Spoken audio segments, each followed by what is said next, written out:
Hey guys, it's Tuesday night. I am not here by myself tonight. Angela is here. She's just across the room. She just walked through the door, so she's getting settled from work, and she's gonna pop over here as soon as she gets her beverage and she gets everything taken care of. Let's see who's in chat right now before we go on. Skanes was first in chat. She popped over yet this afternoon and got her mail. How you doing, Skanes? Mississippi homesteading journey. How you doing? Randy Pitts. Randy, did I ever send you that information on the feed? If I didn't, let me know. Just say something in chat, and I'll make sure I get it to you. Jane Marie's here. Let's see who else is here. The Kissels are here from Nebraska. We got an Iwegian. Hello, Len. How are you? And then Paul Robinson from the East Coast. You guys got hammered last week. You're going to get hammered next week with the storm, it looks like. My goodness. And your dad's here. Well, I hope everybody had a good week. We survived the week and are moving on with everything, making sure everything's happening. It warmed up here. Before we go on, if there's any new subscribers or any new watchers in the house in the chat right now watching the video, go ahead and say hi. Let us know where you're from, and don't forget to hit that subscribe button and that thumbs up, because I know you're going to enjoy it. Just ask anybody in chat. This is really enjoyable, and I'm modest too, by the way. And then, of course, do like Angela. Grab your favorite beverage, no matter what it is. Snuggle up, and let's talk about what happened this week. There she is. You survived. I did. You made it home. Yep. Okay, Randy never saw it. I will get it to you. I will get it to you tonight. Oh, she's cold because I got the fan going. Yeah, see, Randy's sucking. I mean, Randy's telling the truth. What? I said, Randy's sucking up. This is a great place to be. Great place to visit. 24 inches of snow, sub-zero nighttime temperatures. Now we had sub-zero temperatures. We had the brutal cold. But we did not get. In fact, we didn't get any snow this week. Flurries, that's it. And we're not getting any next week either. Maybe I don't know. Maybe a dusting. Oh, Hogs is here. How you doing? I thought they did put snow in the forecast. Not that I saw. Of course, you also thought it was going to be negative 50 wind chills last week. They did report negative 50 wind chills. Everybody at work was talking about because you guys don't pay attention because it was up north. Whatever. It was the upper plains. Whatever. So Paul got 24 inches of snow. Did anybody else get buried with snow this week, or just have the terrible temperatures? It was so cold. We are getting ready to go into our 6th quart of wood. So you know where Billy lives, right? Billy Vaughn. You know where he lives. They got plowed. Yeah, they got a lot of snow. They're not used to it there. Half Bubble Off Plum, best name on the internet. How you doing, Mrs. Hacks? Hey. They're in the house. In the house. It's better than being standing outside looking in the window. In the house. All right, let's talk about what happened. What was the big event this weekend? Something happened. I don't remember what it was. It wasn't that important, was it? No. What? I don't know what you're talking about. The big event this weekend? Oh. See, this is how important it was. Our anniversary. Yes, our anniversary. How long have we been married? 33 years. How long have we been happily married? Looking at each other 35 years. Gregory says they got about an inch of snow all gone today. Ours is almost completely melted too. And they're talking it being up in the 50s this weekend. I thought it was supposed to get cold again this weekend. You sure about that? I'm positive. Very little snow here in northeast Texas for me. About 4 to 6 inches of ice. And yeah, that ice is a killer. Yeah, we went. She ended up going grocery shopping Sunday. Then we decided to go out and eat. We normally don't go out and eat. I'm not a big fan of going to restaurants anymore. And we went to some place where I actually suggested it. Yeah. Local place. She really enjoyed her meal. Uh-huh. I was not impressed. In fact, I didn't like the price we paid for. Oh yeah, our yeah. meal. It was a $65 night for us, and that was tip at 72. It was $65 is what got charged. Then she didn't put her tip in there. Well, that's not my problem. But that place, I'm not going to name it because I don't want to hurt anybody's business. But it is now on my list that the only time I will go there is if somebody else is paying the bill. Right? Oh my God, Randy's rubbing it in. It was 70 degrees there today. Oh my God. Don't get people started related to somebody in here that insists on telling me what his temperature is. Yeah. And he's probably warmer than you right now. Oh my gosh, Randy. Huh? Paul's a Pats fan. Oh my gosh. I'll tell you what. Here's my take on football anymore. I love football. I love playing football. I love watching football because I like watching the mechanics and how it goes. The NFL has ruined football for me for several reasons. Number one, they have wussified it. It's not the smash mouth football that I grew up on. And then the political, the politics has no place on the field, right? I play football. That's all I care about. I don't want to hear some person that's barely literate after graduating college, but he's really good at football. I don't want to hear his take on anything political or social. With that said, I will give the Patriots props. They didn't cheat this time? Oh my God. I was not going to say that. I was going to say I give the Patriots props because from where they were last year and the year before to get back in the Super Bowl is a great feat. In fact, I would probably say their coach at this point should probably be coach of the year, but that's just my opinion. And then we were talking last night. So Paul, you might pipe up about this. Bill Belichick, former coach of the Patriots, the only category in coaching stats he's behind anybody in for a lifetime is total wins, and that's Don Shula. But every other category as a coach, he's number one. He's at the top of the list. That was wrong. And that's another reason that the NFL's messed up from top to bottom, from the NFL Hall of Fame to the front office, everything. Well, Randy, so what happens playing for the love of the game? We all know what happened. Now they all have multi-millionaire contracts. They're doing commercials. They're getting into politics. They're getting all this garbage. And it seems like the stupider they are, the louder they are, and the more money they get paid. So that's what happened to the Chiefs this year. Chiefs were too busy doing commercials and everything else. They couldn't focus on the game. So they had a coach that was a problem. They got rid of him. Well, you can't. Those guys can overcome that. They have before. Anybody that's got kids. If you're younger and you got kids and you're going to do youth coaching, here's something to remember: the kids are not your friends.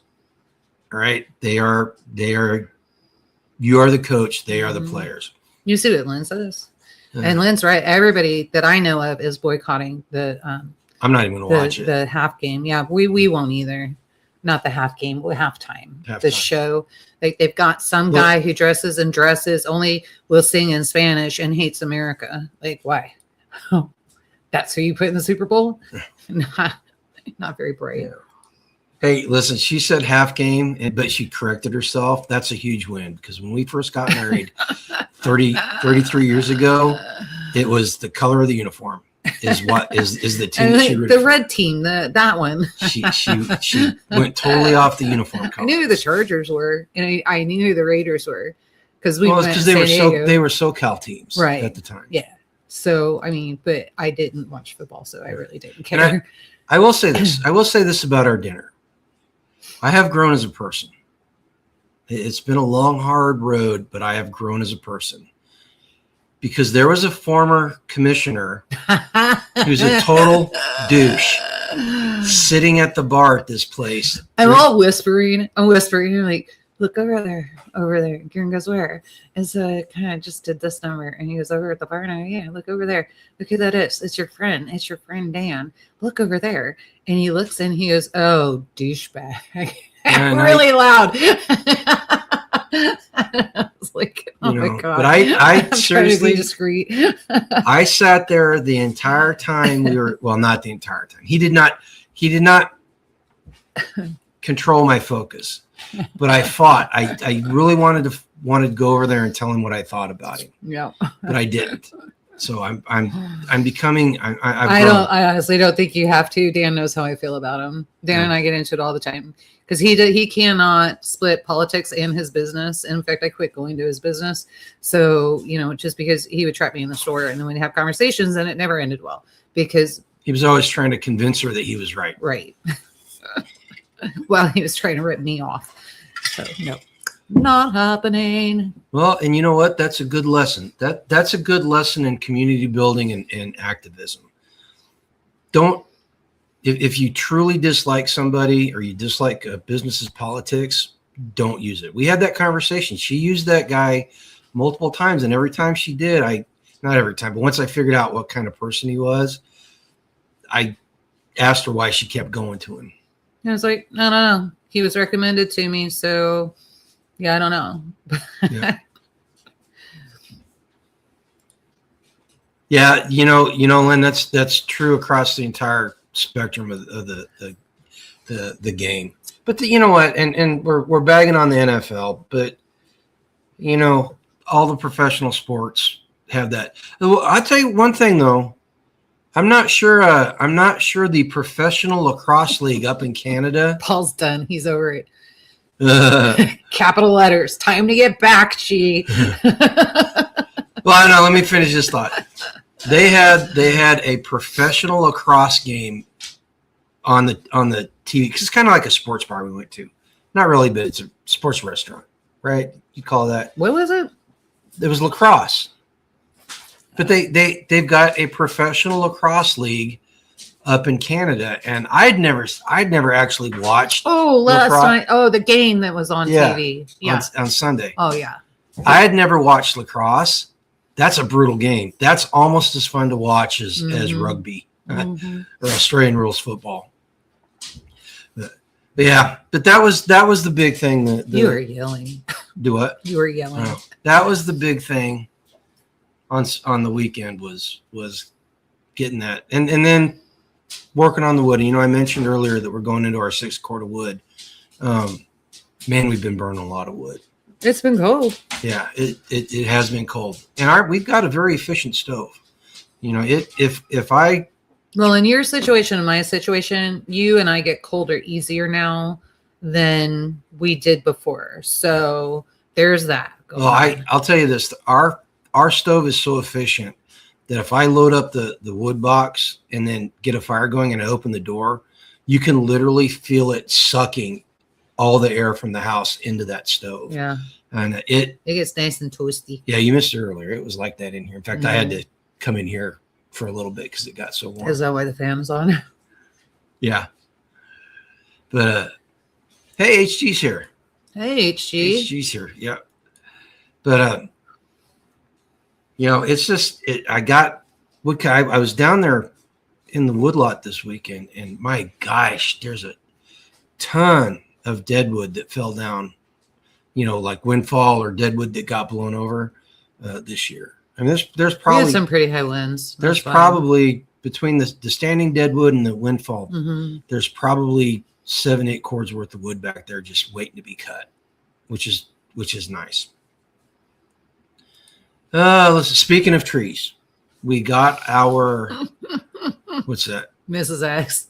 You think rugby's bad? try weeding Johnson grass. Oh yeah, that'll whip your butt. That'll whip your butt. That'll whip your butt. That's the way we keep moving our garden, trying to get away from the Johnson grass. Yeah. But speaking of trees, we got our order in to the Kansas Forestry Service. We paid $121. That's with shipping and tax, and we got 110 rootstock, and we got 25 pawpaws, and then we got a mixture. There were 5 each of 5 different fruiting. They're called the bundle was called the Eastern Pollinator pack, and so there are 5 trees that had fruit on it, that you plant, and it would attract pollinators. So as always, I know I've said this before, I'm going to say it again. Now is the time to get out to your state's forestry service and see what they've got available for plants. The rootstock, in my opinion, is the best way to go. And the prices have gone up. I've said it before. When we were in Pleasant Hill, it was like 10 cents a tree. Yeah, it was like 10 cents a tree. And now and even on the Missouri side, it's up to 25 cents a tree. Yeah, but it's okay. And then I got this book. And so I've been dabbling in it and looking at it when I can. And then yesterday I had the opportunity to really read into the book. It's such a good book, and there were so many good things going on. His nurse actually took a picture because she's going to order it. And we'll show him the cover. Yeah, but it's Eva Gara. And I don't know if you can see that. And then there's the author. Garen can put on the community page.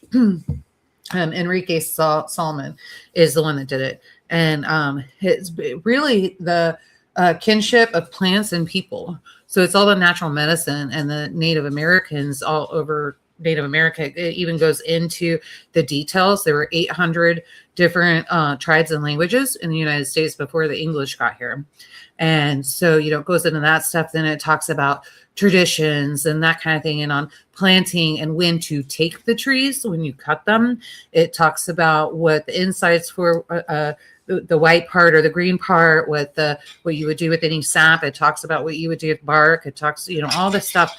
And so I'm going through all of this, and he's working on, because I put some requests, we may do a second order from the Forestry Service, because we need to get more of these that are natural to Kansas in on our land, because there's remedies and tinctures that we are feeling that will help us if we get these products, if we get these trees and these plants and bushes on our property. Now, you've been sharing that book with me, and one of the things that you have pointed out, there is some hippy dippy stuff in there. I mean, he's a Native American, so it can go bad really quick if you're in the wrong mindset. He does talk about the pagan religions, and not specifically. He doesn't talk about pagan. Well, religion. no, I mean it's how do you're right. I need to rephrase that. Yeah, you do.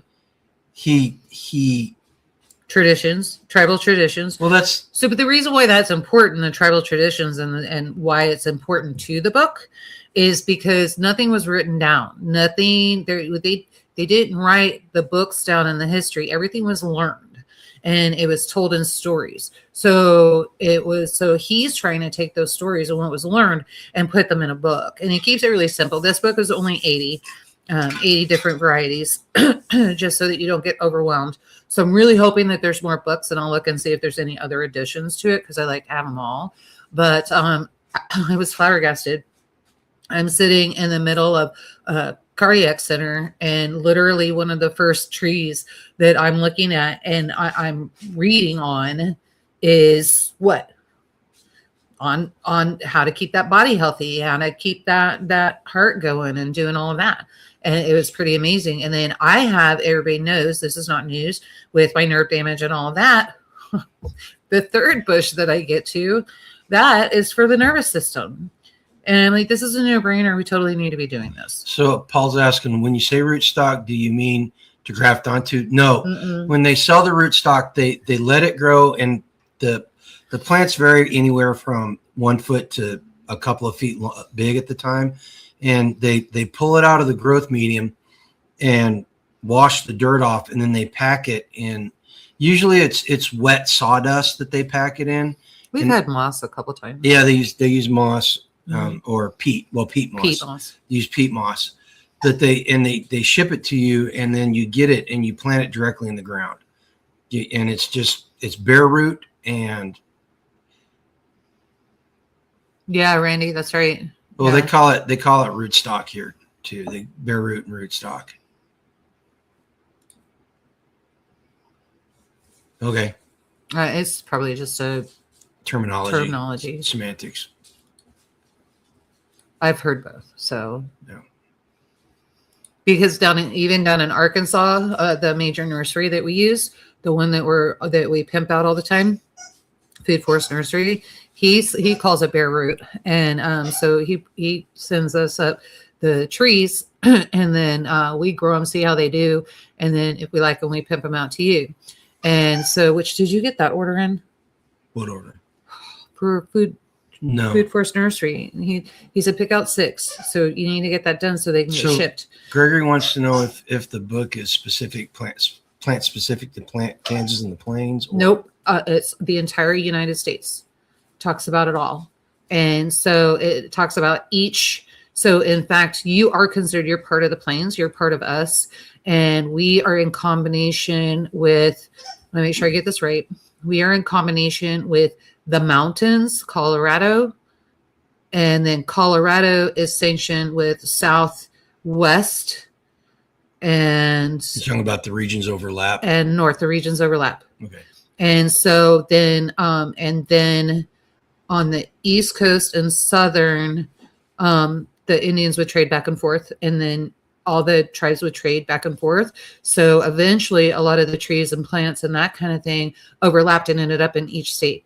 So you probably have a lot of stuff that's in this book that you don't even know what you're looking at. Yeah, Paul. They do kind of like what the Arbor Society does.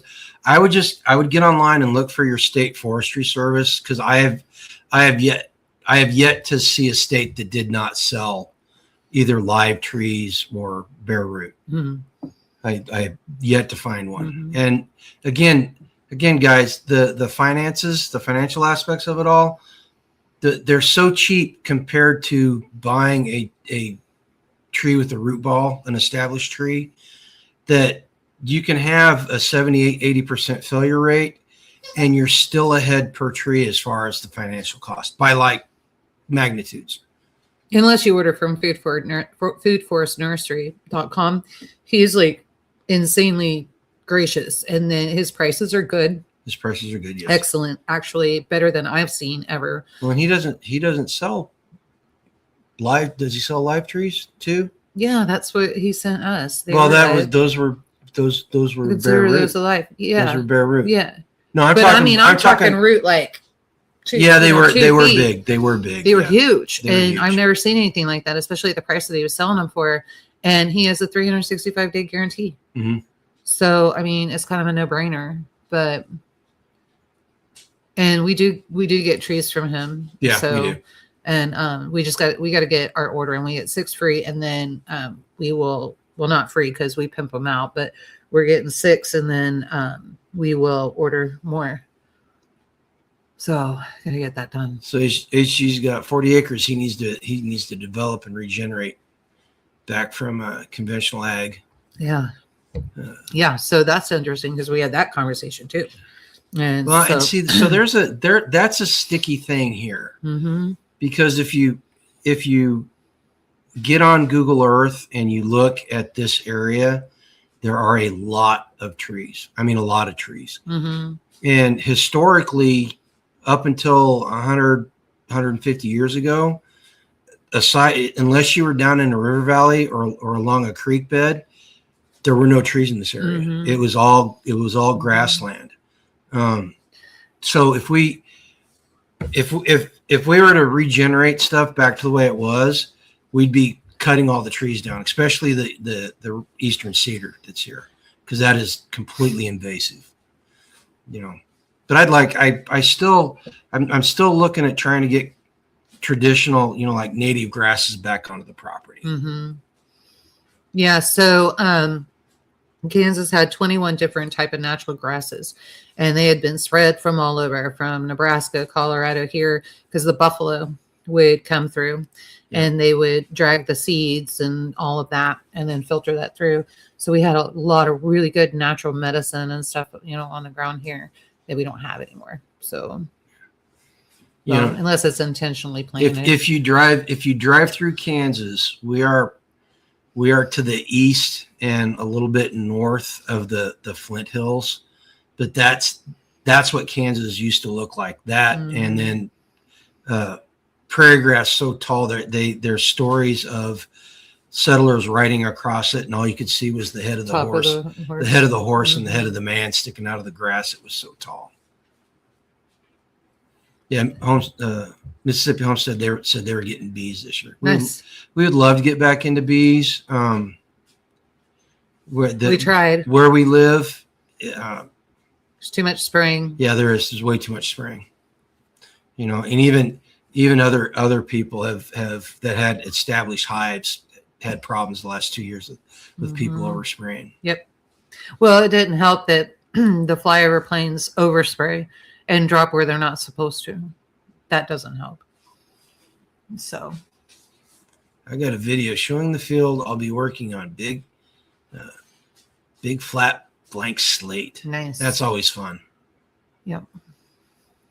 Randy says he's got to go to bed. Bye, Randy. It's sleepy sleep time for Randy. Everybody say good night to Randy. Night, Randy. Oh, my crooked little homestead. Hey. How's the weather up there? We were talking about the snow that everybody got. Right now the record is 24 inches that somebody said they got.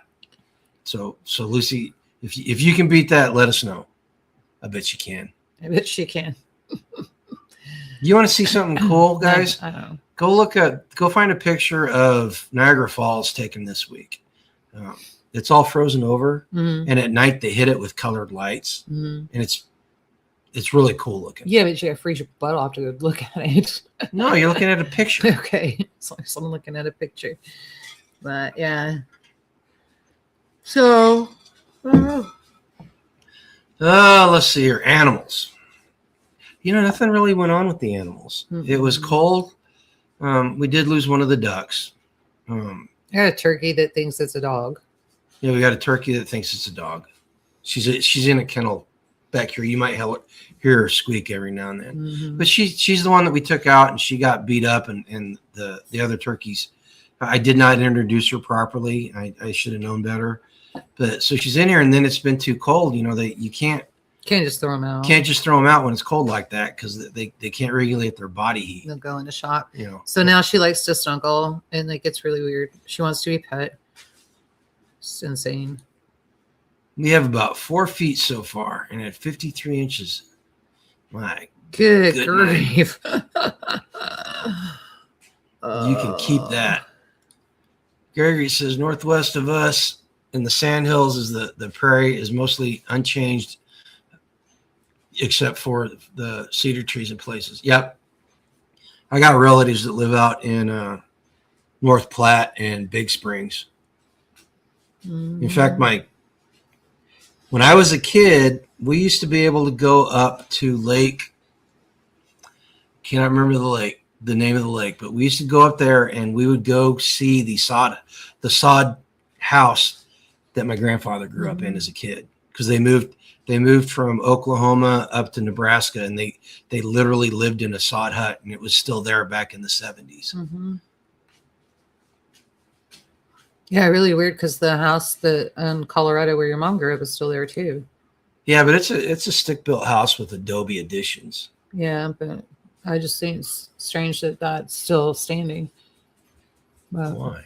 I don't know. I just wouldn't think that we lived in a 110-year-old house. Even I wouldn't think that the adobe or anything like that would hold it that long. You would think it would crack and fall apart. No, if you paint it and patch it, it lasts. I guess. And those adobe walls were a foot thick. Oh. Yeah, my mom used to tell me about growing up as a kid in the valley. In the summertime, her bedroom was always 65 degrees, no matter how hot it was. And then in the wintertime, it always stayed warm because the walls were so thick.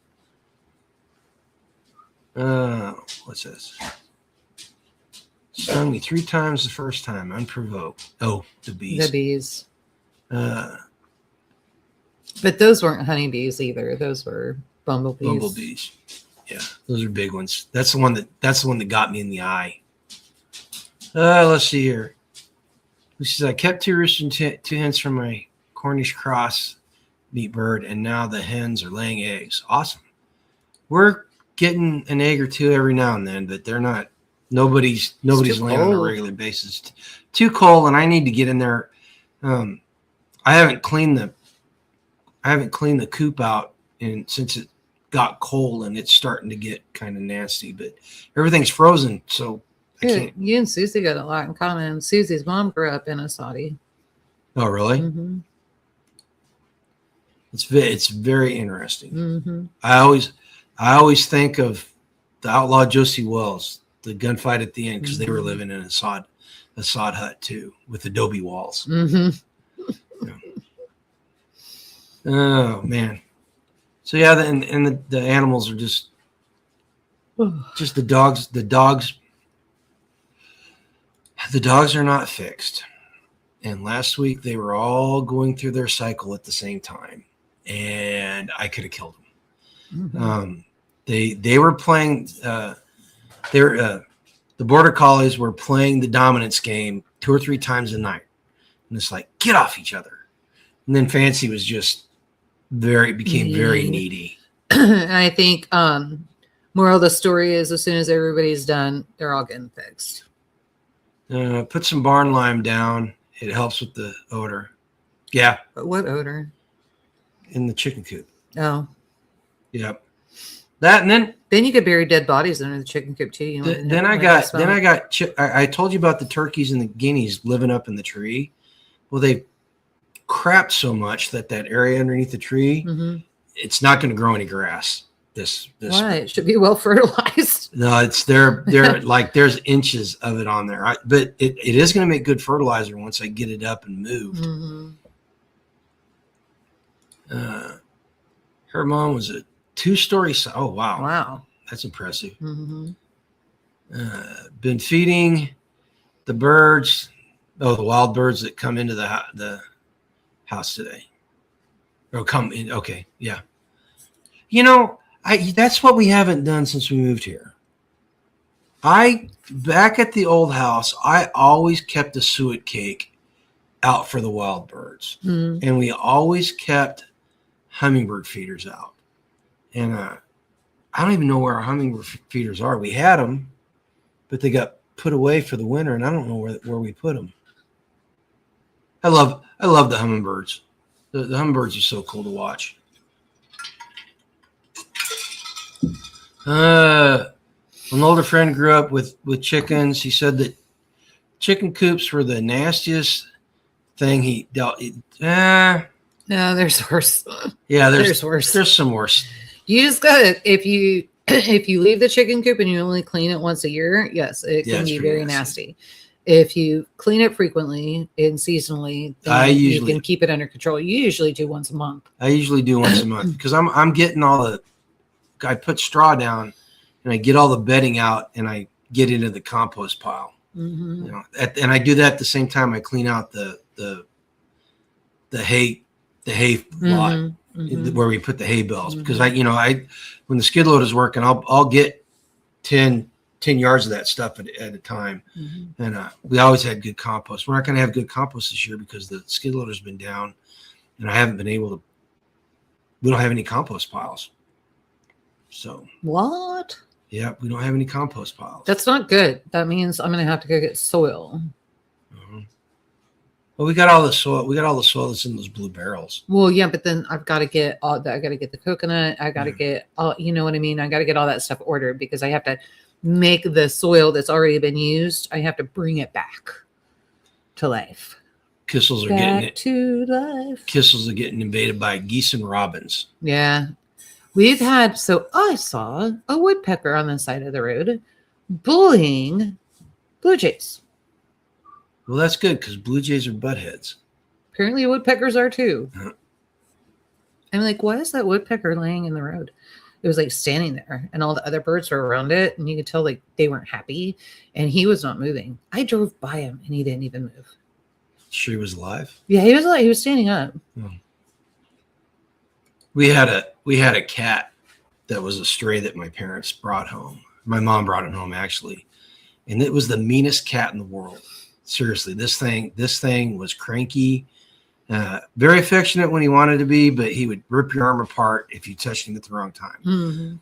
He killed a female blue jay one time, and we lived in the suburbs of Kansas City. And anytime this cat would go out for the entire summer, this blue jay would wait on top of the house where the cat couldn't see him, and he would wait until the door shut, and then he would dive bomb him.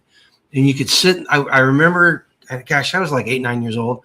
I remember sitting at the bay window in the front of the house, the big plate glass window, and watching this blue jay go down and literally pick this cat's butt up and yank big tufts of fur out as it was attacking it.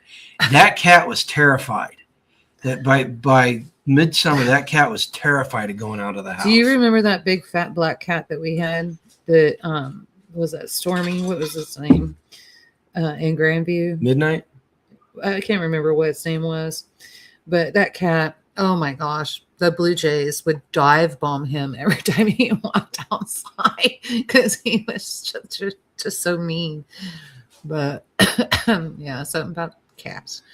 But yeah, Gregory, to his note, what he's saying, so it's very interesting. All the birds are starting to migrate back up north. Oh, yeah. So I'm noticing that as well. But yesterday was Groundhog's Day. Puxatawny Phil did not see his shadow. However, Mrs. X told me there's another one somewhere. We don't know. Is it there? Is it the same place? Mrs. X, are you still in here? Tell us where that was. Where's the alternative? And the name of it, the other one. Where's the alternative? But this groundhog did see its shadow.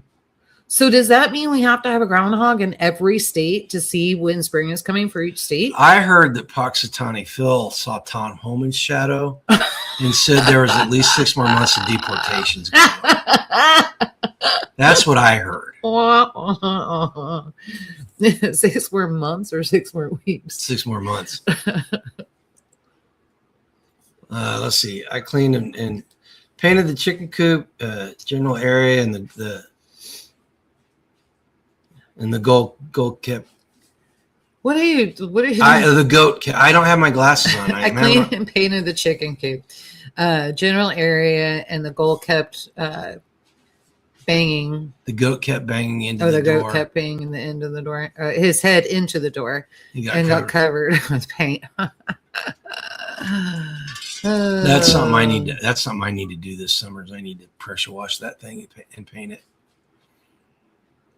Visualize it every time Darth Vader breathes. Paul, neither one of us have our glasses on, so you have to excuse us. I can get my glasses, but it won't help. I noticed that my prescription is wrong. I can't find my other pair. The prescription is more on point, and I have no idea where I put them. I needed to fix the nose piece, so I put them aside so that could get done, and they just walked away. So no clue. So Groundhog Chuck in Staten Island, New York. Okay, so it is a different state. Oh, is this a thing? And then they've got a Groundhog Festival in Uinta, Nebraska, east of Lincoln. So did that groundhog see its shadow? This is what festival. I'm wondering. Maybe there's certainly with the festival they've got a groundhog. They celebrate the groundhogs. They're not enslaving them to use for weather casting. Why not? I don't know. Everybody else does. People in Nebraska are nice. Oh, that's true. Okay. Now I feel like I need a groundhog. But what's interesting is I did see a groundhog out. So I'm like curious now. I think maybe we have an early spring coming, but perhaps the Northeast is going to suffer, which they deserve. Bunch of freaking liberals. They're not all liberals. Not all of them. Not all of them. Well, and the weather pattern did But Virginia. Change. The weather pattern did change, and they're getting a lot more snow this year than they normally do. And that's true. We've gotten a lot less. That's true, too. So this is what I'm wondering. Which does not bode well.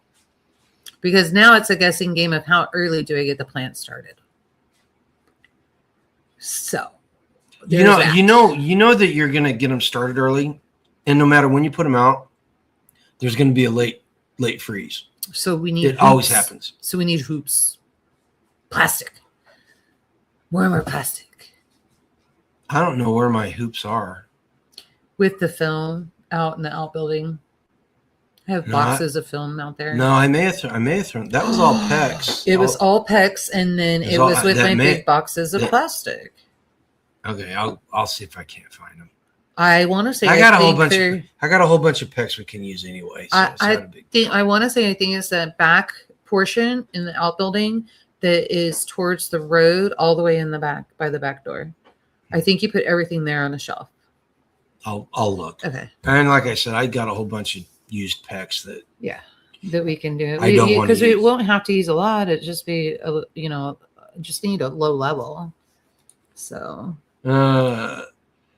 this next thing, we may have snow around Easter. No snow on Christmas means snow on Easter. Well, and we don't have a persimmon tree, so we couldn't do the persimmon. Couldn't tell if it was a shoveler fork.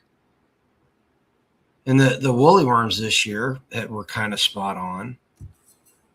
And it's been pretty. Said it was going to be cold, guys. We have not gotten a lot of snow, but the cold has been brutal, and it started way early. And the woolly worms told us they were coming to the front door, knocking and saying, "Look at me, all black. Yep, help me." And they wanted in my house, and I said no. But thanks for the warning. Yeah, in Florida, did you hear about it was raining in iguanas in Florida? Like they were falling out of the trees because of cold. That happens. Yeah, that does happen. Like it's legit. Dad, it's legit, and it is. They said that it was worse than they've seen it. Yeah. I bet it was. Yeah, and I guess those things fall through windshields and they're cars. heavy. Like, have you seen iguana? Like, so my cousin lived with us, and he had iguanas, and they get big, they get huge, and especially those. So his were domesticated. These are wild. They live in the wild, and they get. And I guess you can't. I guess unless they're freezing and falling on the ground, you can't mess with them because it's against the law in Florida. Oh, really? Yeah, apparently. I was reading about that today. I think they could take a finger off, so I wouldn't want to mess with them, especially if they were wild.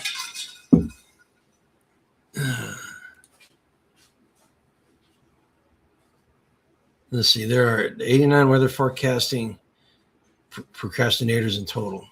They're groundhogs. They're 80. Puxatani's just got the best marketing. He's got the best PR team. He's the oldest, isn't he? I think he's the oldest. Probably not. Well, I mean, oldest, like in his. I'm sure it's not the same Puxatani. Those things can't live that long. No, but I'm sure it's like croaked over a few times. They've got the best marketing. Just like that place out in Kansas has the best marketing for the bigg's rubber band ball. Yeah. So stupid, a rubber band ball. Who sat there and put that together? That was dumb. Let's see. We talked about the garden and stuff. Mm-hmm. The sweet potatoes are coming in. I'm getting slips, loving that. And then I got the aquaponics going. So I've got some Brussels sprouts in there. I've got some lettuce head in there. And I have spinach in there. And so he's going to have more of a Mediterranean diet. So I'm getting that going. Oh, and I got the sprouts going. Those are chia seeds. So I got chia sprouts going. And I found the other garden light when I was looking for the seeds that I needed. Where'd you find it? It is in the hallway in the box with the seeds. Oh, okay. And laying right on top. You can't miss it. Well, now it's by the door. You can't miss it. It's leaning against the wall. So we need to get that. Anti says Puxatani Phil works for Google. You think he's a communist? Are they communists at Google? I mean, kind of. And so, like, well, you're injecting politics in everything tonight. Oh my goodness! Oh, he lives off the man. The government pays him a salary. They tell him what to do. They force him to wake up and come out. I don't know if Phil works for the government. How do you know he works for the government? Because the mayor's always the one that's projecting. Yeah. So what you're saying is Puxatani Phil is a wage slave, just like we are. Too. There you go. That too. Didn't think about that portion. He's a wage slave. Gotta have fun. Let's see here. Kitchen work. One of the things, the fasting journey, I quit making videos for the journaling it because I missed a couple and it's too much damn work, guys. And when I'm done, I will give you my overall view on it. But other than that, I'm not going to make any journal entries just because it's too much of a pain. But it's going well, and it's affected the way we're eating now. And just by just by following the plan, I'm eating less. In fact, Skanes walked in and said I look like I'd lost weight. Yeah, I told you that the other day. You look like you lost weight. Yeah. I noticed my clothes are fitting better. So, yeah, mine are fitting better too. Yeah. And I'm not fasting with him. It's just that now I don't have to make a bunch of crap to make sure that he's fed. And so now I'm making the portions. He's eating what I'm putting in there in that portion, and then he's leaving from there and not doing it. And then there's healthier snacks. So I've got pickles and that kind of thing. Gregory wants to know if the aquaponics is hard to maintain. No, it's actually pretty easy. Her aquaponics is only about this big. Yeah, so it's just a countertop one that sits on there. Found it on Amazon. It should be in our Amazon store. Is it? I think it is. I don't know. If not, you can make it show up. Guys, the Amazon store in the links below, you can go in there and look. I'm not sure what it would be under. Let me get I'm going to get the thing, Gregory, and I'll tell you. But mine only has 8 pods. And so I do those 8 pods. And then once those are done, you can either let them keep going and growing. Of course, the lettuce will have to be replaced, that kind of thing. I did a bunch of basil and stuff. Well, he would just take my pods and then go plant them outside. If you're gonna have me plant stuff next year or this I don't spring, think so. I think I want them in here because they worked out there. The chickens killed most of them. Yeah, so I think I just want to maintain. I may just do aquaponics. I may just move stuff like the toaster oven I hardly use, so that can probably the fryer. Well, all that stuff needs to go in the work kitchen. We need to give the fryer away. We need to get rid of that thing. Well, what are we going to do about lumpia? You can have lumpia. Do it in the skillet like you used to do when we were first married. Yeah, I hate that. The fryer's easier. It's got a timer. It heats it for me. It's more convenient. And it's so healthy. Wait, you think it's healthier in a skillet? I mean, it's not, but lumpia is at least healthier for you than French fries. Yeah, nobody wants to see watch the journal video, the video journals. Yeah, and they were only like a minute, 2 minutes. I think the longest one was like 4 minutes. But yeah, it's just too much work. Too much work at this point. Yeah, we got other stuff to do. Especially now coming into spring, there's projects that he wants to do, better videos to be had, where food storage, that kind of thing. So that's going to be exciting. We'll have some new product out there. Yeah. So. Yeah, and it was so cold. I redid the floors. It was so cold. I got to get under there and clean it up, and then I got to fix the trap door. I got to move the jamb for the trap door, and I didn't want to open up the door because it was so damn cold. It got cold enough last week that the lines to the back bathroom froze up twice. Twice? Yeah. Well, the cold froze up twice. The hot only did it once. Okay. But it's PEX, so everything was good. Yeah. But I did have a fitting on one of the water catchments outside. It's IBC tote, and I left what I do is I leave the valve open and I put a copper, a brass fitting on there, and there was a little bit of water left in the bottom of it, and it blew the fitting up. Oops. So I got to replace the fitting. That's not terrible. Well, they're only like $6. They're That's cheap. what I'm saying. It's not terrible. They're cheap fittings. So, but yeah. But I was gonna do start a 24-hour fast. I was going to do one this Wednesday, but she pointed out that my math was wrong. So I don't start doing that till next Wednesday. Yeah. Well, and I got him on a special diet this week. So. Yeah. Okay. So she says she was making crap to keep me fed. Right. That's not true. Here's what the problem with her cooking is. This is a prime example.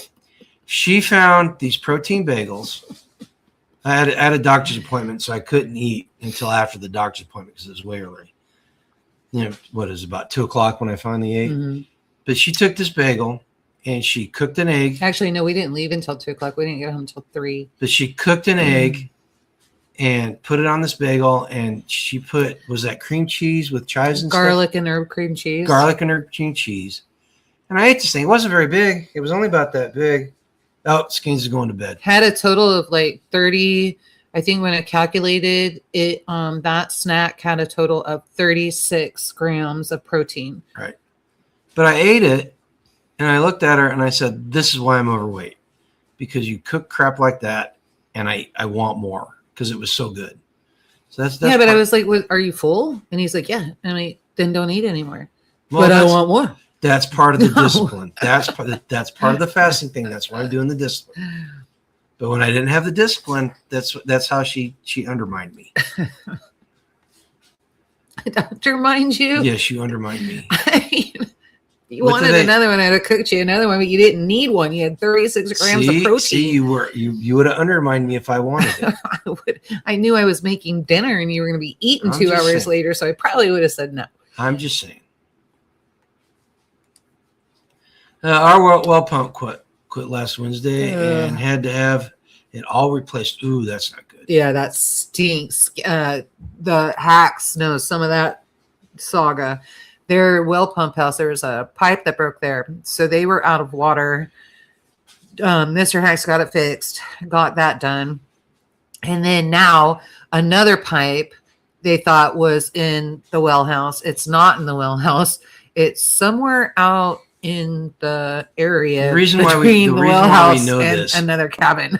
We were talking about frozen pipes and the fact that I need to get the pump going on the well. I have to do that this spring. Mm-hmm. That has to do it.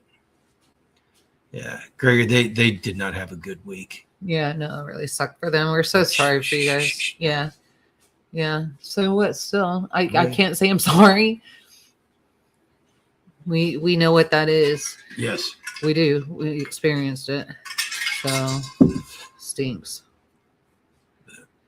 But we survived it. We did. We got through it.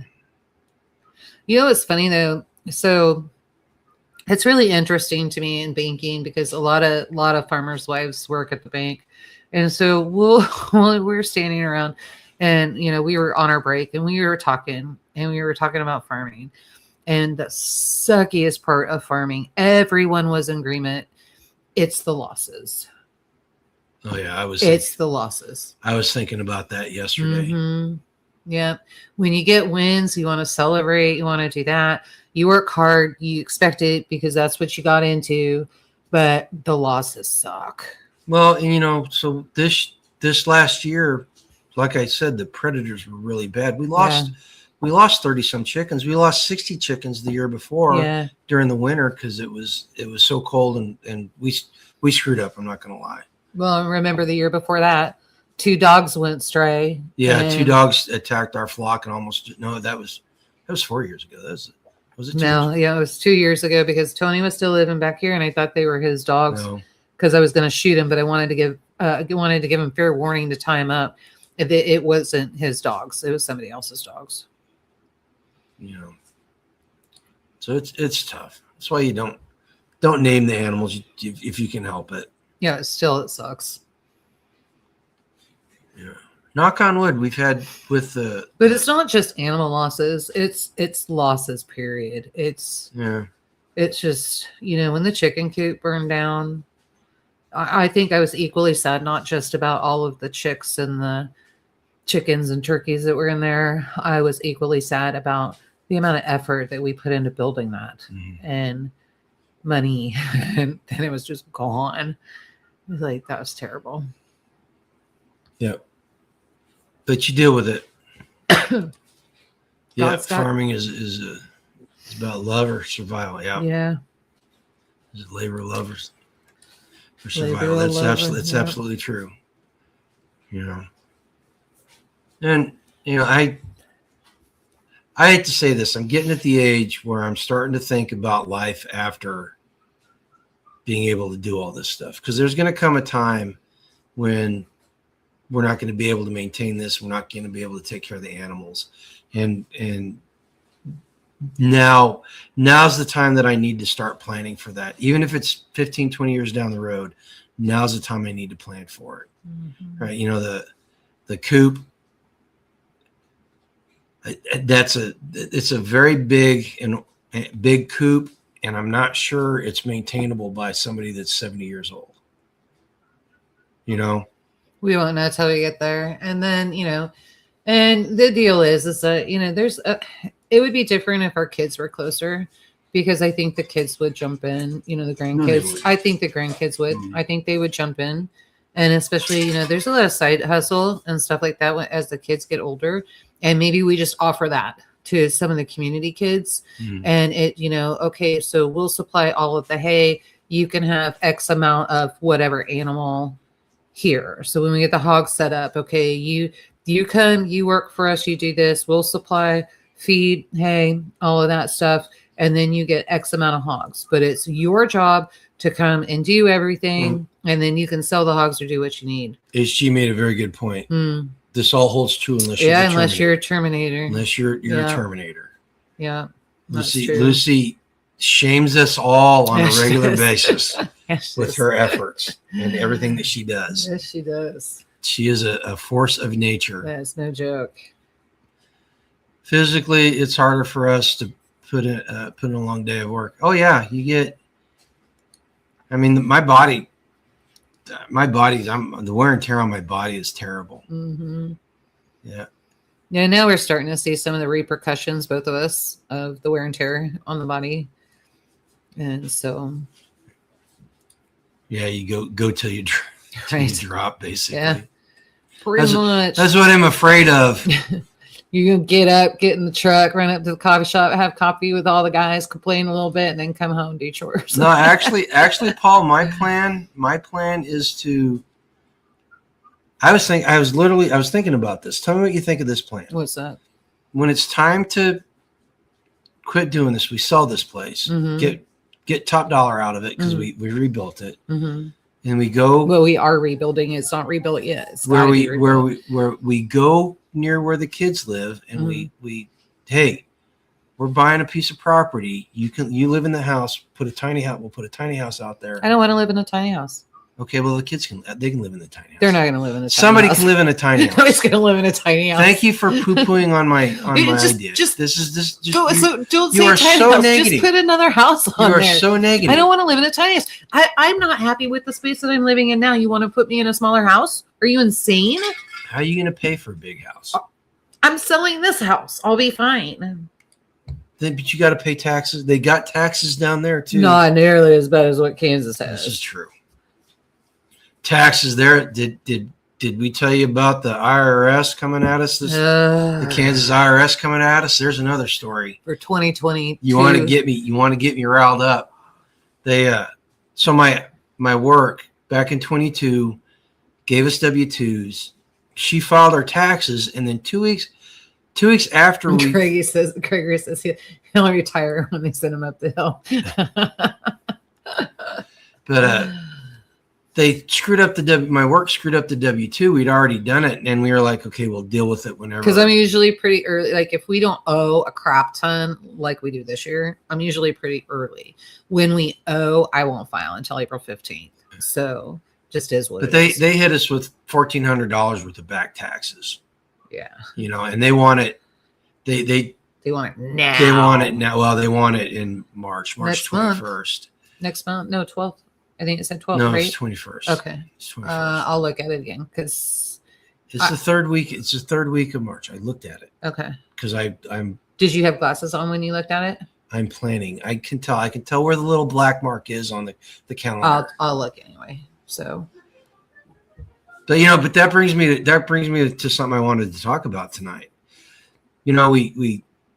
The hot water heater ended up costing, not including the cost of the water heater, but all the parts and the labor for it, ended up costing us $1,300. Yeah, that's not bad. No, it's not bad, but it ended up costing us $1,300. We got hit with this IRS thing. I got hit with a medical bill from the stress test that I did. So we went from. Then you had another test yesterday. We're gonna get hit with that. We went from just paying off the Chase card and being able to dump a lot of money on another debt, snowballing the debt that all things staying the same would have been paid off in July, We got hit in the matter of about 10 days with another $3,500 worth of debt. Which we can take care of, but that's not the point. Well, that is the point. Is that the point? The point is that work on getting your debt taken care of. Oh, this is where you and Scott were talking. And these things don't become emergencies. Yeah, they're not emergencies anymore. They are Sucks. very big inconveniences and frustrations, but they're not something that's going to ruin your day. Right. Develop multiple streams of passive income. Well, we have that, but that's for retirement. No, we don't have it yet. We're working on it. We're working on the passive income. Our investments? Yeah, there's not enough there. I mean, if you die, I'm okay, but so that's her retirement plan, is me passing away. It's not what I meant. That's her retirement. That is not what I meant. Dad was going over with me last night about if God forbid something were to happen to you, how much money would I need put away so that, me still continuing to work, but be able to pay bills. Mm-hmm. So we were going over that number. You don't know our monthly expenditures, though. Dude, I don't know the monthly expenditures, and I also don't know how much money in total we make. The good thing about that is that I keep track of it. So you can go back and look for the last, how long? 16 years. The last 16 years, you can go back and see how much we spent every single month in each category. If I can get in your computer, I'll have to get Ian on that. So every time I go into the computer, I think it's one password, and then it's not. It's another password. And right now, I can't even, one of our banks, I can't even get into because it's some weird password that it wasn't the last time I logged in. So I can't look at the accounts. And I'm like, why can't I look at these? And I need to, because I need to know, because we got a 1099 from Jackson Farmers. So we got to get that done. And I got to get that added. It's and like I need $70. We got dividends. We're part of the co-op up there. So and it's not very much, but still, you have to tell the IRS that you got it. You don't just get to keep it. I know. I mean, but you don't need to get into the this bank. Is why we get. This is why we get letters. This is why we get letters from the IRS 4 years later saying, "Hello, you owe us money." Who does the taxes? I do. That's what I'm telling you. I need information. You don't need to get in the bank. I need to know if we got a 1099 on our savings account, dear. Yes, I do. We don't. How do you know? Because it was in the state. There's not one in the statement. They didn't. Is it all electronic? Because sometimes they don't just do that. So we're having this issue right now. I can tell you right now, we have not gotten any dividends from that bank. Okay. Positive. I still want to check. And and how come I can't get in the account? Because you don't know the password. So give me the friggin' password. I give you the password. I know, and it's always different every time you ask to me. Every time you ask. Every time I ask, it's a different password. But I give it to you. You give it to me, but you quit changing it. You're the one that keeps causing it to be changed. Why? How is that? And you keep forgetting when I tell you what the password is. Yeah, you do. No, I don't. And I know you 2 attempts and then you stop. If you can't get in the second time, don't try to get in the third time. That's when you ask them for the password. I like the song. There's so much month at the end of the money. Absolutely. Right. Actually, you know what? That's not the case anymore. Our emergency fund took a hit, because a lot of our money that should be going to the emergency fund every month has gone into fixing the house up. Right. I don't know where it's gone. So it's fixing the house. It's and repairs, car repairs, stuff like that, but did it cost to fix my car? No, but it costs to fix the white truck. It costs to fix the. Oh yeah. Yeah.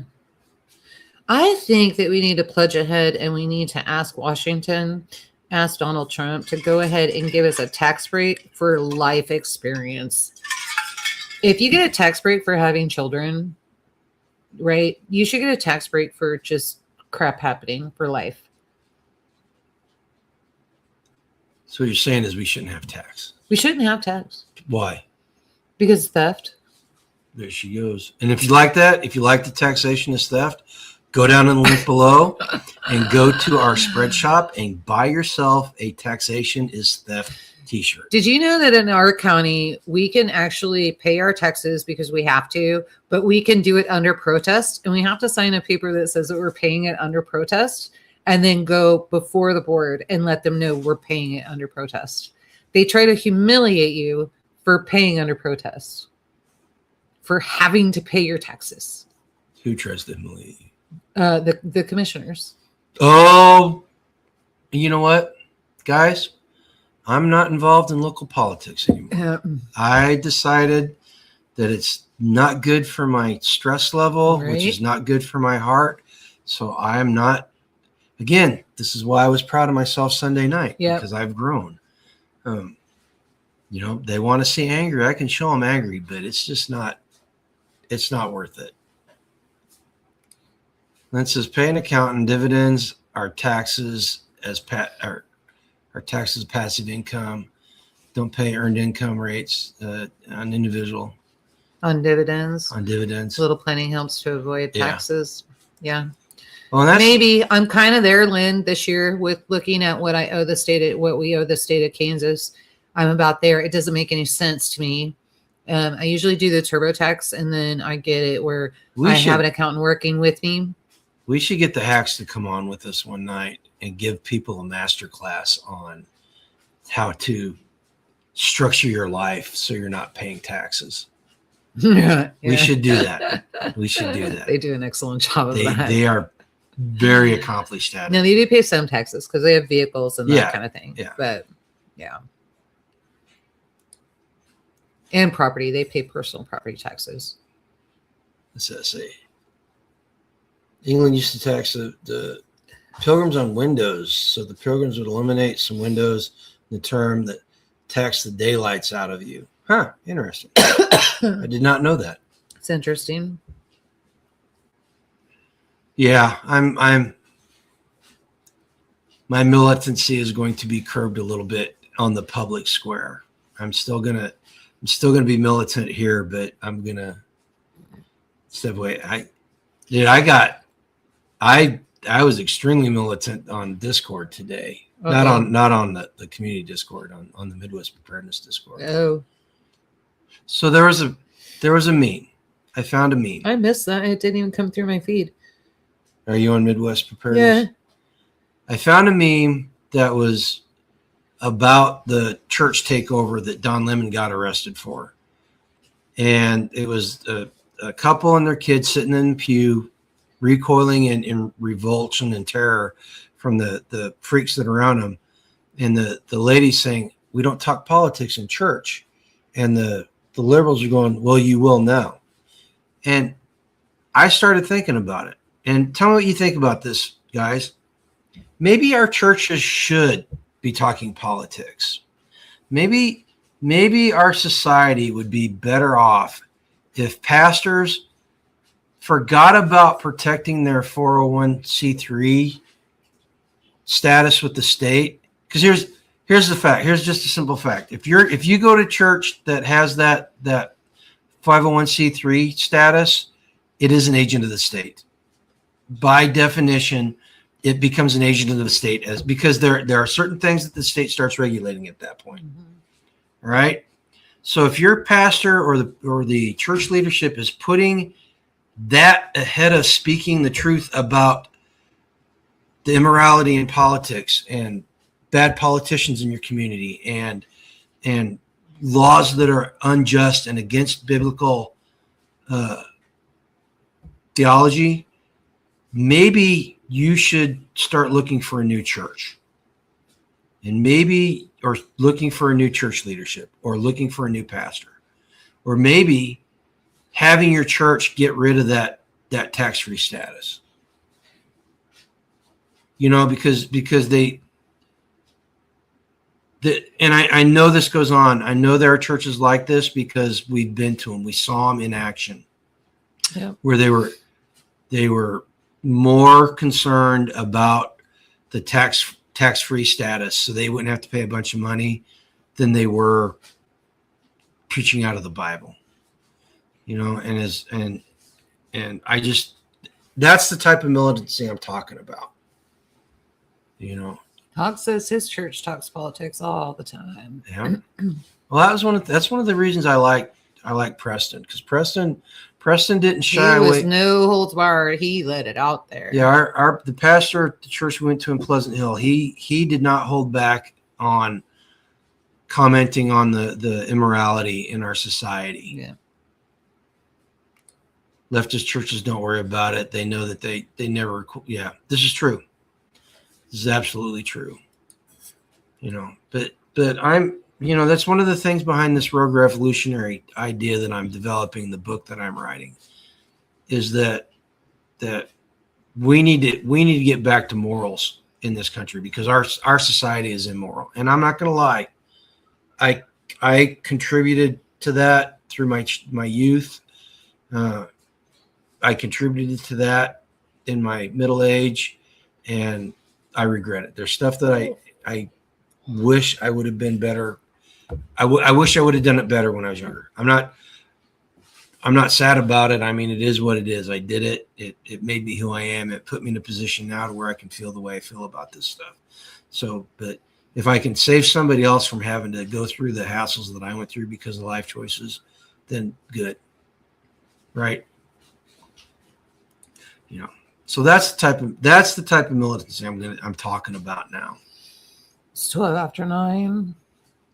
You ready to go? Or are you going to keep everybody on? Yeah. I don't know. I was thinking about, maybe I'll talk about natural law and the biblical foundations in natural law. Okay. You guys want to talk about that? I had a long day, so I'm Remember Joel Salatin when he sent transcripts of his progress back to the pastors and their No, what are you can't read that. Like, that's not what that says. Remember Joel Salatin when he sent transcripts of his Pigness book to a ton of pastors for their blurbs. When published, not a single one responded. I do not remember that. I don't remember that either. But yeah, that's something. Well, before we go into politics, I'm curious because I never even saw Pigness. I never saw that book. I'm curious. I'll have to ask Joel about it. But before we go, final updates. One step closer to actually getting the urban preparedness book published. Mm-hmm. I actually started down the checklist of self-publishing. Mm-hmm. I got a couple of things I need to do to get the book finished. Did you talk to Lynn and Greg? No, yet? I did not. I have not. Lynn, I need to get your phone number so I can call you. The Pigness of Pigs is the name. Pigness of Pigs. But I need to get your phone number because I need to talk to you and ask you some publishing questions and just get some guidance. I figured since you've been through that end of it, and I got another friend who's got a publishing company that has published some books. Start getting all that done so I can get it out there. I want to get it out there by the beginning of summer at the latest. But that's it. You got any final thoughts you want to say before I get into the second half of it? I don't know. Did I ever tell you guys about? Did I ever ask you guys why ducks have feathers? Did I ever? Why do ducks have feathers? Because they're trying to hide their butt quack. Boom. All right, guys. Be at least 10% better tomorrow than you were today, and peace out. Oh, did you ever do this, or do I need to do this? I got to send you a screen capture of it so you can take care of it.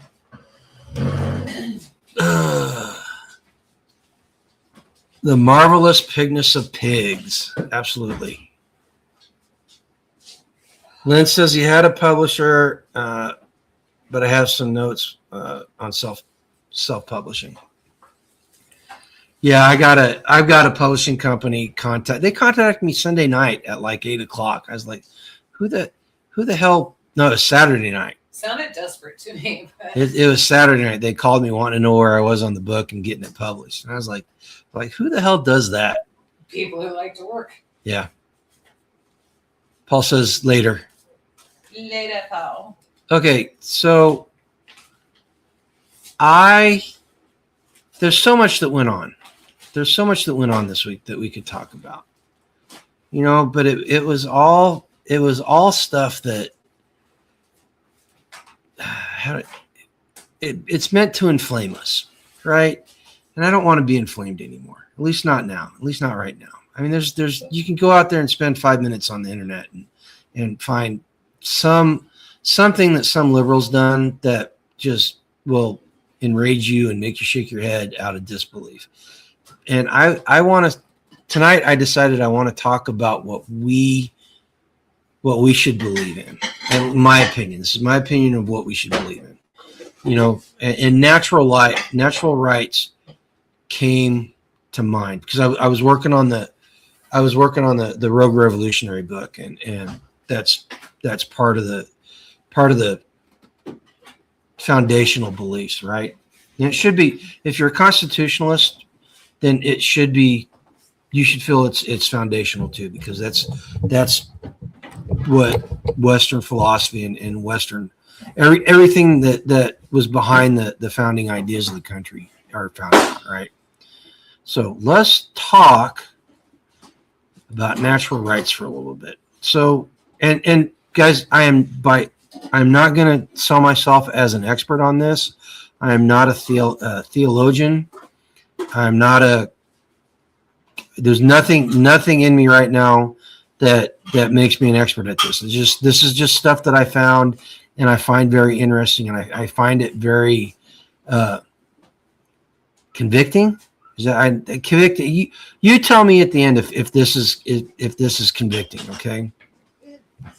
So the concept of natural rights, and that's the idea that rights belong to human beings by virtue of their humanity rather than granted by the state. People talk about it like it's a modern political invention, and it's not. The deepest roots of natural rights lies in the scripture, particularly in the biblical understanding of human nature, moral law, and authority. Authority is the big one, and authority is where a lot of people get tripped up. What later philosophers systemized, scripture framed theologically, right? So John Lott and Thomas Aquinas, they systemized the theology behind it all, right?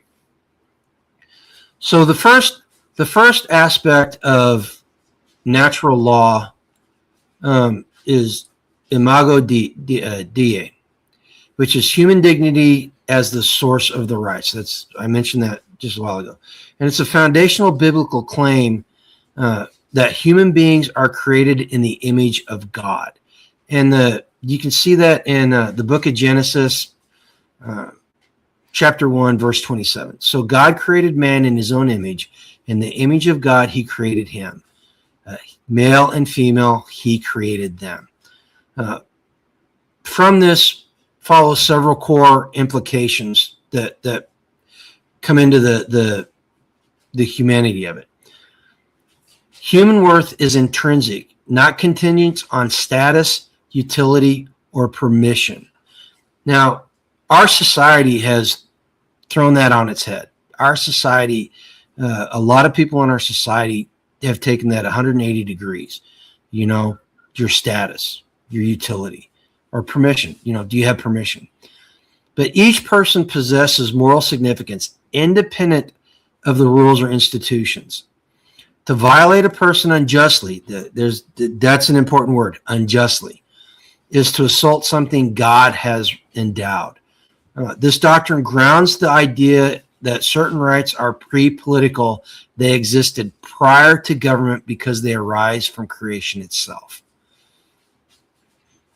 The second core value of natural law is life is a divine endowment, and it's not a grant by the state.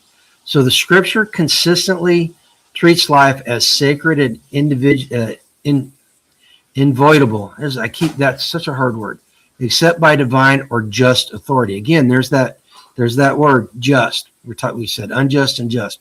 This is key. This is pivotal. We have to have an understanding of that going forward. And again, in the book of Genesis, chapter 9, verse 6, whoever sheds the blood of man, by man shall his blood be shed, for God made man in his own image.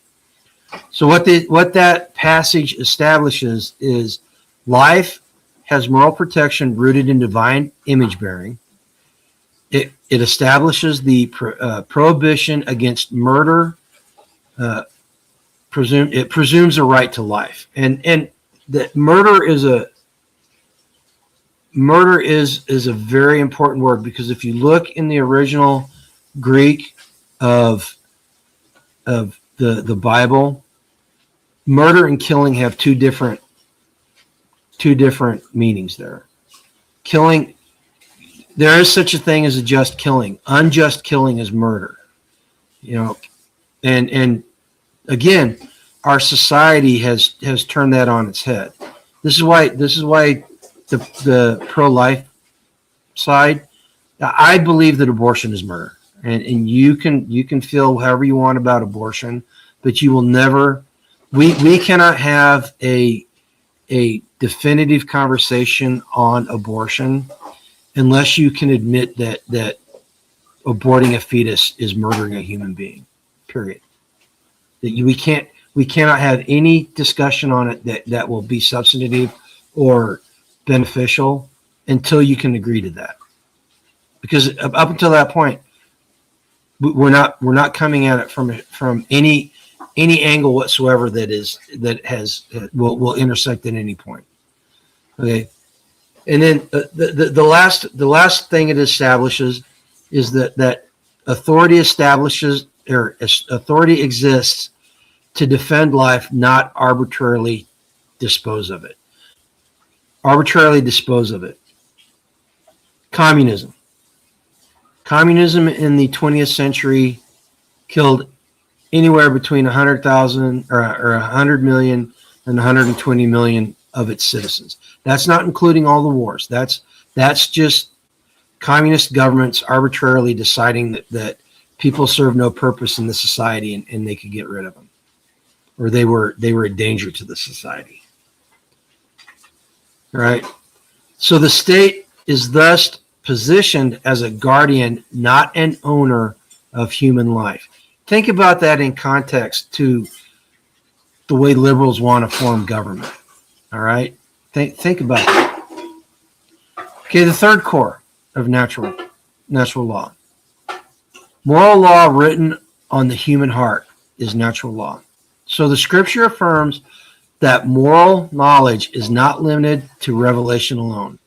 The book of Romans, chapter 2, verses 14 and 15.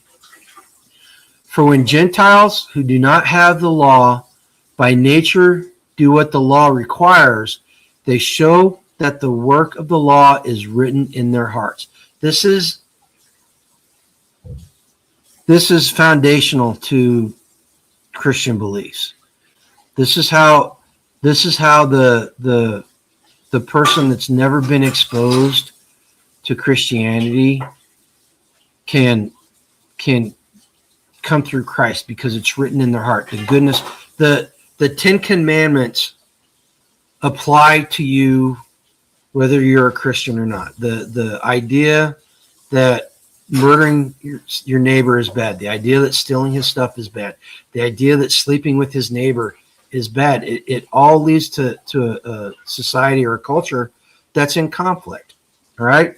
So what this does, moral law written on the heart, what this does, it establishes a universal moral code accessible through reasoning. Universal moral code. That's important because the left in America wants to dictate moral code, and it is a moving target.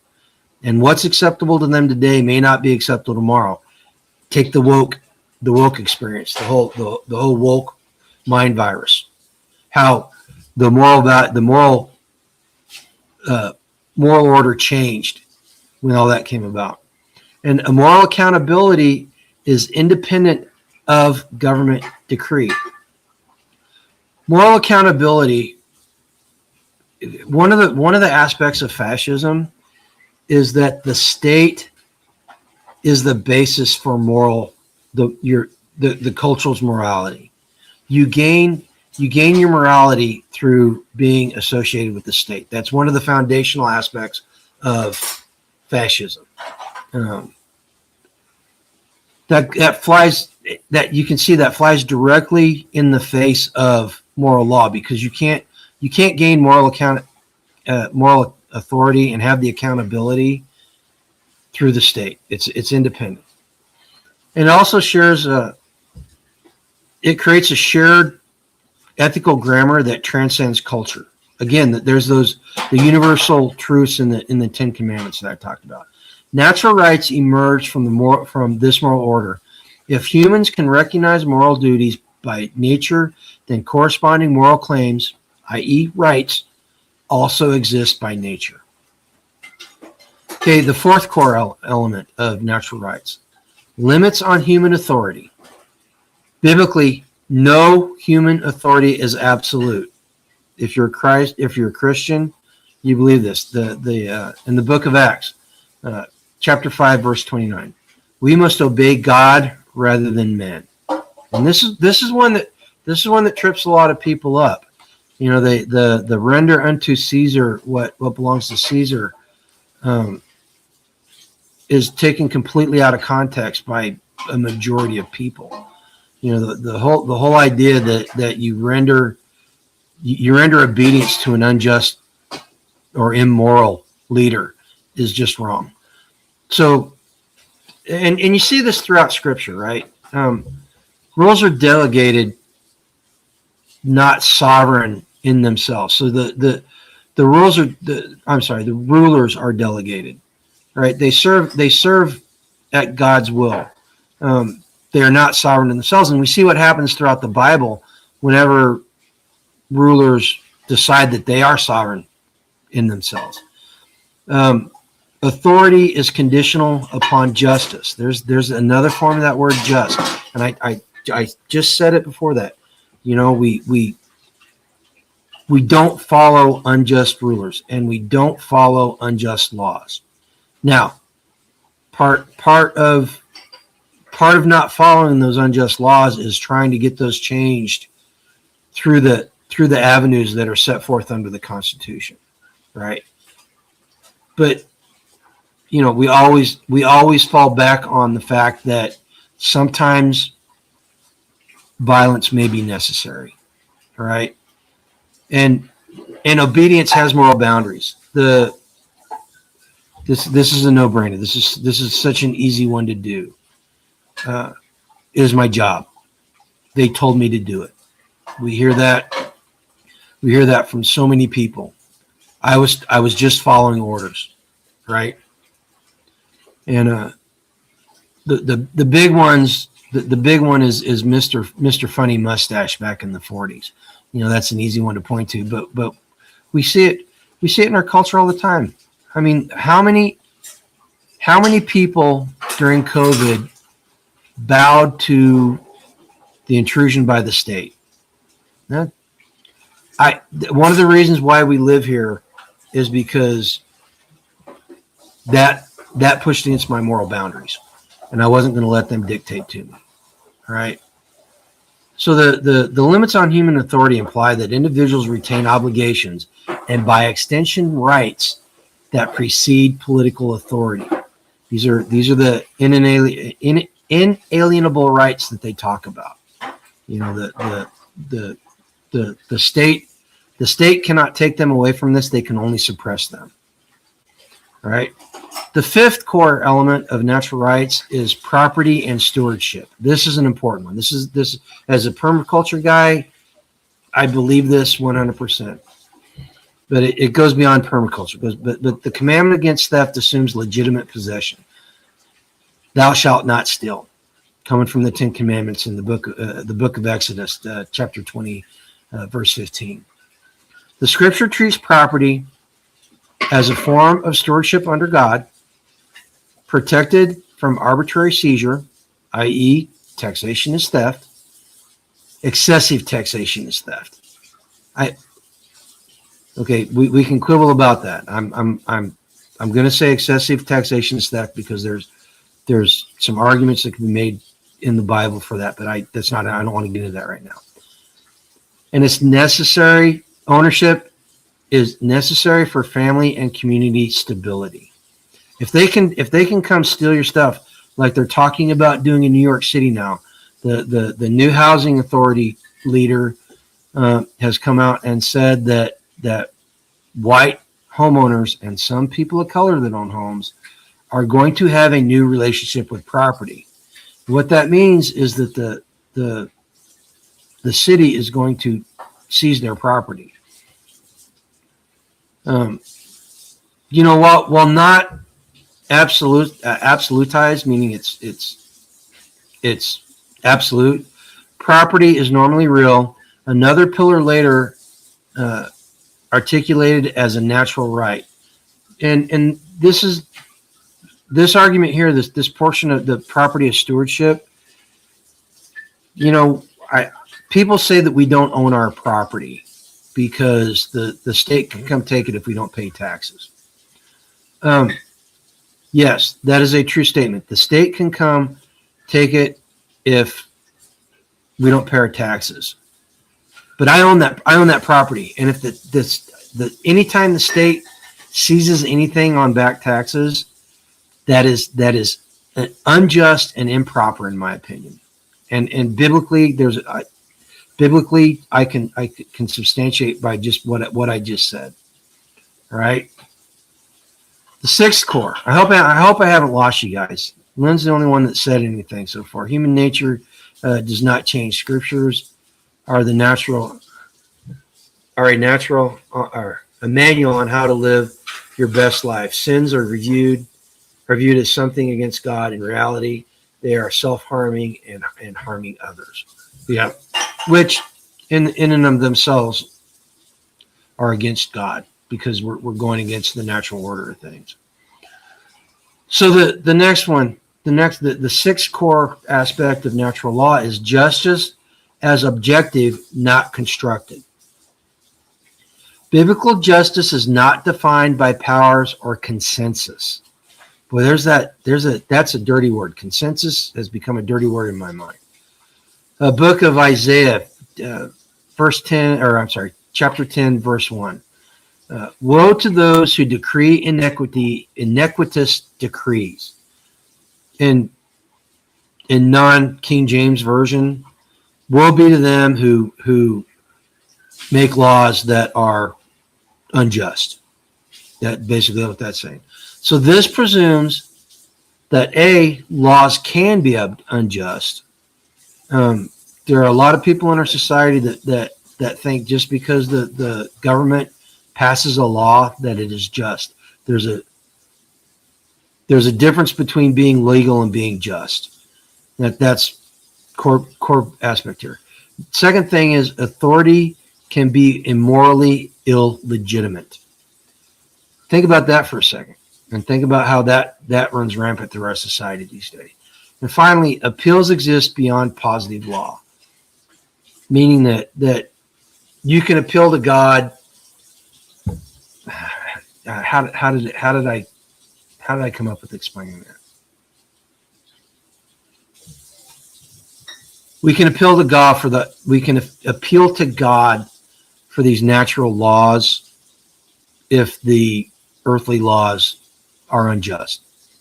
Natural rights function as standards by which human law is judged. So yes, we can use discernment, and we can look at a law and say it's unjust. And as a Christian, we have to be willing to, if we cannot change it through the standard things, we have to be willing to look at other ways to change it. And I'm not talking strictly violence either. I'm talking there. You can change it through disobedience, or fight it against disobedience. Let me put it that way. Okay, The seventh aspect of natural law is from scripture to political philosophy. And I mentioned this earlier. Christian thinkers did not invent natural rights. They translated biblical anthropology into philosophical language. Thomas Aquinas articulated natural law as participation in God's eternal law, and John Locke reframed these ideas into rights to life, liberty, and property, explicitly grounded in creation theology. The American founders inherited the synthesis not as secular rebellion against religion, but as its political extension.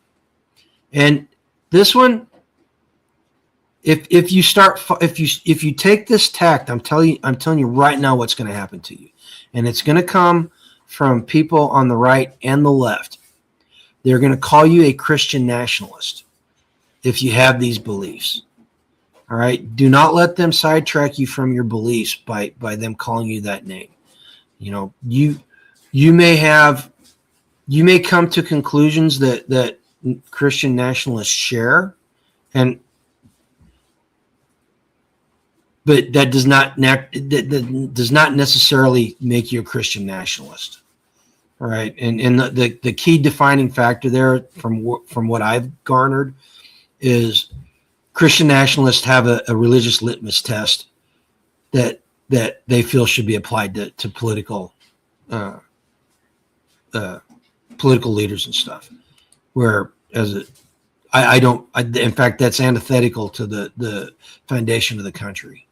You know, now individually as a person, I can look at somebody and say, well, he's pro-abortion. I don't agree with him. I'm not going to vote for him.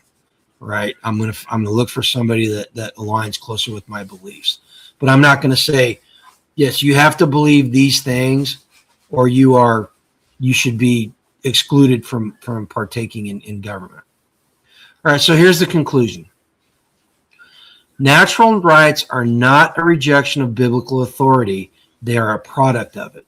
Scripture teaches that humans possess an inherent dignity. Moral law exists prior to the government. Authority is limited and accountable, and justice transcends litigation. Natural rights emerge when theology meets moral realism, a recognition that what God has endowed, no government may rightly annul.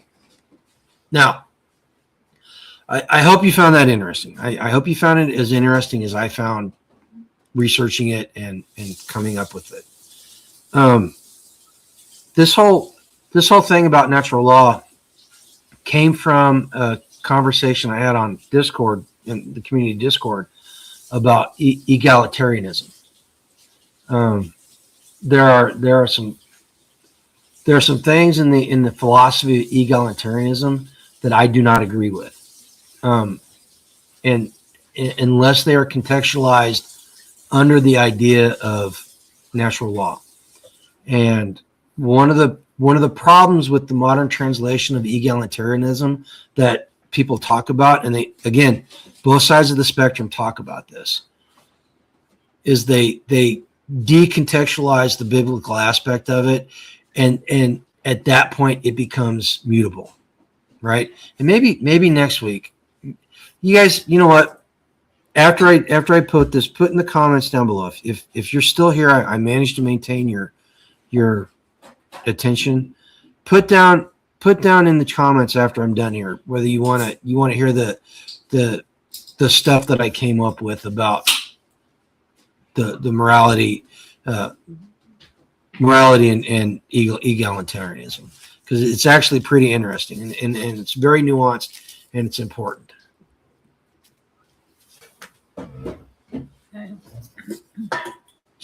I got a boo-boo on my arm that I'm supposed to take care of, and she was giving me dirty looks because I didn't use one of the bandages that we had. I used one from work.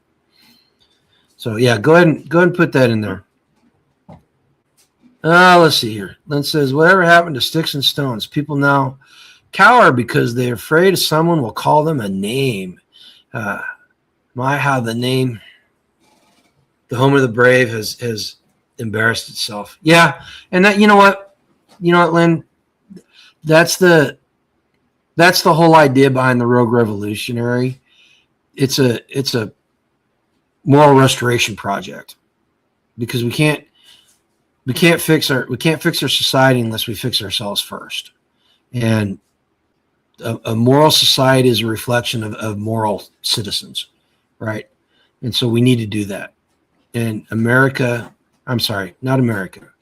The United States has become a very immoral country, right? And the only way we're gonna fix it is if we fix ourselves. Right? It starts with the individual. All right, guys. I hope that wasn't too boring for you. I hope I kept everybody engaged and you found that interesting. Again, as I always say, if you want to help the channel, go down into the links below. I will look and see if her hydroponics thing is in the Amazon store. If it's not, I'll get it in there. Tell Gregory it's called the Garden Cube. Gregory, if you're still here, it's called the Garden Cube. Our moral compass is broke. Yeah, you know what? You know when I noticed that? You noticed when I noticed that the moral compass was broke? When in media. And I first noticed it when I started watching The Walking Dead, like the first season of The Walking Dead, and I started going back and I looked at everything. If you look at modern TV shows and modern movies, and any drama that's got somebody that's the moral compass of the group, they always get killed off. They always get killed. The moral compass of the group always gets killed off. Glenn. Yeah, Glenn in the Walking Dead. But what they do is they've conditioned people that everything is relative. Right? No, everything is not relative. There are moral absolutes, and if you make morality so it's not absolute, then the compass is broken because it points in whatever direction you want it to point in, right? So again, we need to start fixing it. We'll see you next week. I can't think anything else. Yeah. You know what? Just go out and live life done free, okay? You guys take care.